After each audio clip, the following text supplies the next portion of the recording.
Taca o Deltan aí pra gente. Deltan fez a análise dele? Foi a análise, né? Cadê o Deltan? Tem o Paulo Figueiredo também. Põe o Deltan. Deltan Dallagnol. Diga, qual é o abuso? É urgente e é absurdo. Se segura aí na cadeira, porque o Supremo Tribunal Federal prendeu hoje o advogado Sebastião Coelho, ex-desembargador, advogado de Felipe Martins, e fez isso de forma totalmente ilegal e em violação da lei, das prerrogativas do advogado, de tudo.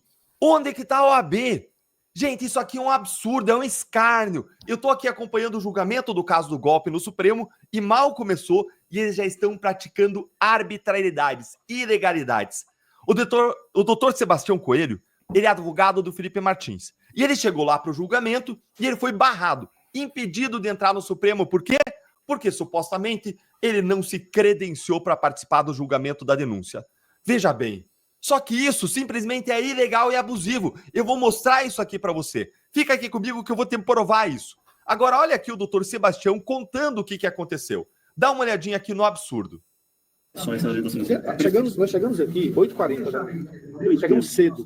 Ontem eu fiz contato na secretaria da turma para poder... Só como é que é o seu nome? Não pode gravar, doutor. Aqui não pode gravar. Por que eu não posso gravar? O senhor está na área federal e é a ordem. Não, eu estou me gravando. Estou aqui na porta da turma onde está começou o julgamento. Sou Sebastião Coelho, advogado de Felipe Martins.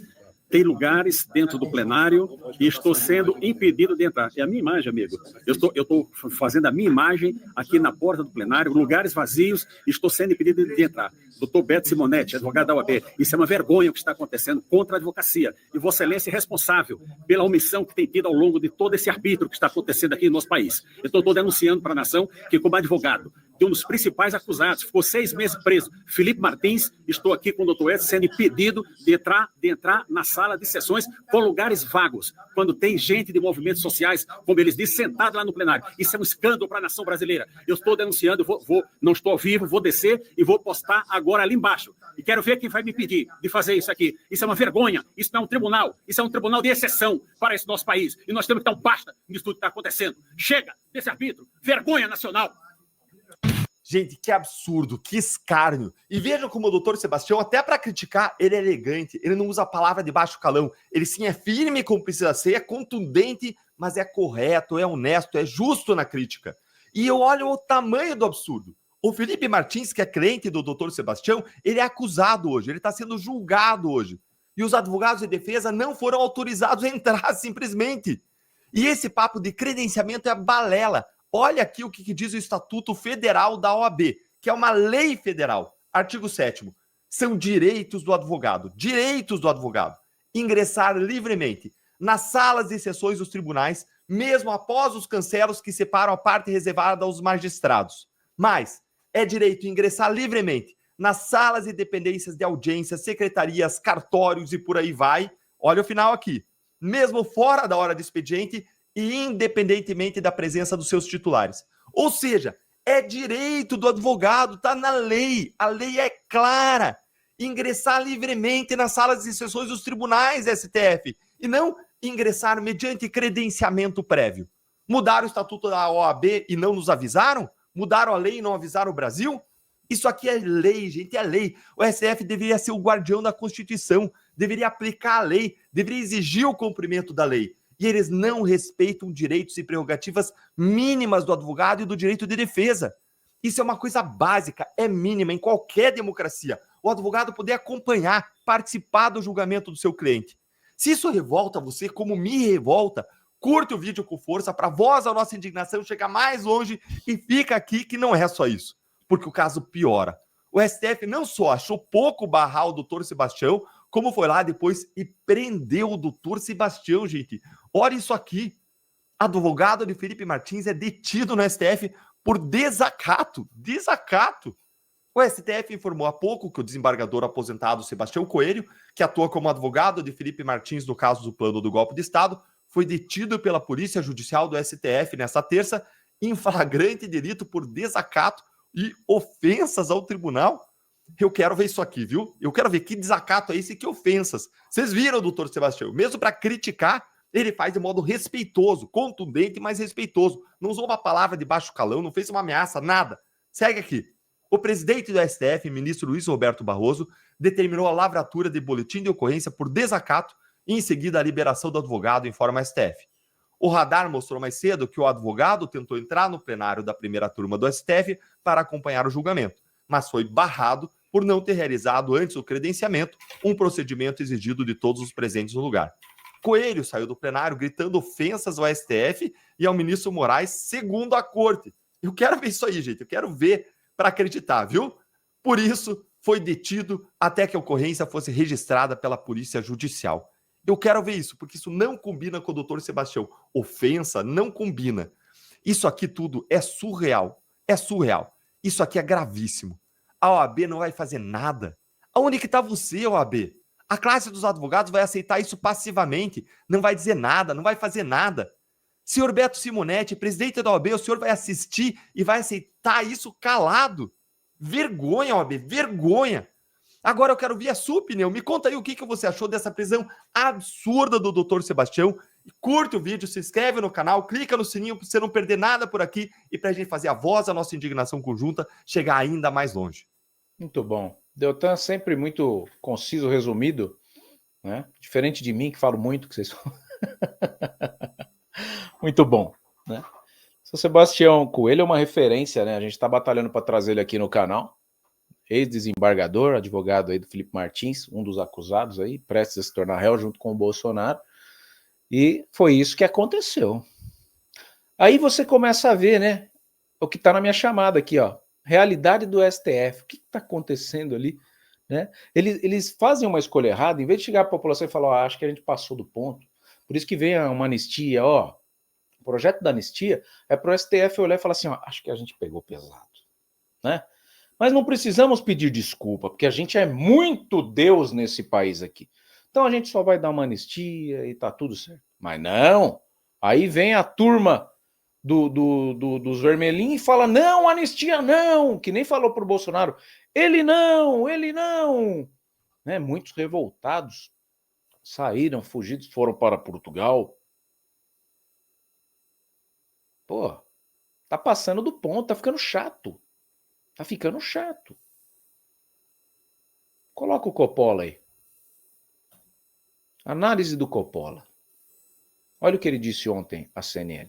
É a defesa dos injustiçados. Eu faço questão de consignar uma nota de desagravo ao Dr. Sebastião Coelho, desembargador aposentado, advogado de um dos perseguidos do 8 de janeiro. O Dr. Sebastião ficou conhecido do grande público ao fazer a seguinte constatação na cara dos ministros do STF. Aspas, Vossas Excelências têm que ter a consciência de que são as pessoas mais odiadas nesse país. Fecha aspas. Considerando que, segundo a Poder Data, só 12% dos brasileiros aprovam o desempenho do STF, essa crítica sincera deve ter ofendido algumas sensibilidades no tribunal. O tempo passa e hoje o Dr. Sebastião foi detido por determinação do STF após ser impedido de entrar no plenário do tribunal. Esse é um tratamento autoritário, desarrazoado e, acima de tudo, antijurídico. A lei é muito clara e está expressa no Estatuto da OAB, artigo 7º. São direitos do advogado ingressar livremente nas salas de sessões dos tribunais, especialmente com a finalidade de colher prova ou informação útil ao exercício da atividade profissional. Pois bem, o cerceamento, o embaraço, a restrição ao direito de defesa, como esse praticado contra o Dr. Sebastião, foi um dos pontos centrais da sustentação oral do advogado do ex-presidente Jair Bolsonaro, Dr. Celso Vilardi. O Dr. Vilardi chocou o grande público ao revelar que o procurador indicado por Lula praticou dumping processual. Ou seja, ele sobrecarregou a defesa com mais de 45 mil documentos distribuídos em 8 petições, algo que é humanamente impossível de ser lido, interpretado, concatenado em um prazo tão curto para a apresentação de uma defesa. Especialmente considerando que, segundo a apuração do Datafolha, da Folha de São Paulo, na verdade, o julgamento do Bolsonaro tem ritmo 14 vezes mais rápido que o mensalão. Só que além de inundar os advogados com excesso de documentos e arquivos inúteis, a PGR e o STF se recusam a compartilhar documentos e arquivos essenciais para a defesa. Tudo que o Dr. Vilardi pediu é que o STF libere a íntegra dos depoimentos, a íntegra das mídias, que fornecem aí, obviamente, o contexto em que as declarações foram feitas. Hoje esses arquivos estão todos picotados, pessoal. É como disse o advogado, este é o recorte da acusação. A defesa tem direito a fazer seu próprio recorte. Mas isso agora é impossível, porque o conteúdo da denúncia está todo editado. Mas eu fico pensando, será isso que o Dr. Dias Toffoli quis dizer quando afirmou que o STF era o grande editor do Brasil? Bom, outro argumento preliminar da defesa de Jair Bolsonaro diz respeito ao testemunho do senhor Mauro Cid, o delator que chegou a desabafar para pessoas próximas que estava sendo coagido e ameaçado para alterar o seu depoimento na tentativa de incriminar Bolsonaro. Segundo a própria Polícia Federal, Mauro Cid mentiu, se omitiu e se contradisse. Mas aí ele foi preso novamente e se corrigiu quando foi confrontado com um conjunto de indícios. Para quem duvida do que eu estou falando, segue aqui a manchete da Folha de São Paulo. Aspas. Cid mudou versão sobre trama em audiência na qual Moraes ameaçou prendê-lo. Ou seja, nós estamos aqui diante de uma inversão perversa do Instituto da Delação Premiada. Antes, com base nas palavras do delator, o Estado ia buscar as provas. Agora, com base nas provas do Estado, é o delator que tem que buscar suas próprias palavras. Pessoal, reparem como é nula essa prova. Não foi a polícia que confirmou a versão do delator, foi o delator que alterou o seu depoimento para confirmar a versão da polícia. E mesmo assim, como destacou o Dr. Vilardi, eles não encontraram nenhuma prova de conduta criminosa por parte do ex-presidente Jair Bolsonaro. Nenhuma mensagem nos seus dispositivos eletrônicos ou na sua nuvem, nenhum documento na sua posse, nem mesmo uma única conexão entre Jair Bolsonaro e os atos de 8 de janeiro. Talvez por isso, o procurador escolhido pelo Lula tenha optado por costurar uma narrativa repleta de suposições e acusações sem prova, ou acusações que contrariam as provas colhidas. E mais uma vez, se você não acredita em mim, então acredite nas manchetes da Folha de São Paulo. PGR omitiu falas de Mauro Cid que contradizem denúncia contra Bolsonaro. PGR turbina acusação contra Bolsonaro com conclusões que nem mesmo a Polícia Federal bancou. Cid, o delator, e militares contestam em depoimento teor de reunião de oficiais denunciada pela PGR. E, finalmente, Bolsonaro aceitou matar Lula, diz PGR, sem comprovar. Portanto, Basília, a resposta para a questão em debate é sim. O objetivo do dia foi alcançado. Os advogados dos perseguidos do 8 de janeiro expuseram os métodos arbitrários da PGR e do STF para condenar os seus adversários políticos. Que métodos são esses? Mudanças casuístas de jurisprudência, formação de um tribunal de exceção, produção de provas sob coação e ameaça, e, como eu disse lá no começo, cerceamento de defesa. Tá bom para você? Terminou, Jéssica, né? Então, eu tenho algo a dizer. Mauro Cid, né? Foi mais do que o Deltan também falou, né? E aí são dois advogados, aí você respeita. Prenderam o Sebastião Coelho. Pior, não deram nenhuma cenoura. Brincadeira. Mauro Cid, ele é a base da acusação. Só que falam que ele mentiu. Então olha aí o dilema, olha aí a outra escorregada, olha outro ato falho que eu prometi para vocês aqui. E só vou contar para quem já se inscreveu no canal. Quem não se inscreveu, se inscreva. Se o Mauro Cid mentiu, o depoimento dele tem que ser desconsiderado. Eu não sou advogado. Se tiver advogados aí no chat, me ajudem. Se ele mentiu, a delação premiada tem que ser desconsiderada. Olha o dilema. Se ele não mentiu, ele não tem que estar no meio dos acusados para se tornar réu. Ele fez tudo o que vocês queriam. Ele fez a delação. Então vocês decidam. Vocês também querem ferrar o Mauro Cid? Falando que ele mentiu, mas então o depoimento dele vale. Isso é uma incongruência. Não precisa ser advogado para entender isso. Eu sou jornalista. Mas eu sei ler. Eu tive direito penal. Isso é incongruente, não bate. Ou ele mentiu ou ele não mentiu. Não, ele mentiu. Então por isso que ele está aqui para ser réu. Não, ele não mentiu. Então por que ele está aí para ser réu? Se ele fez tudo o que vocês mandaram ele fazer. Ah, não, nós não mandamos. Poxa, vocês viram o Moraes chantageando ele, ameaçando a família dele, ao vivo. Absurdo. Absurdo, pô. E sabe por que esse país aqui ainda não é uma ditadura?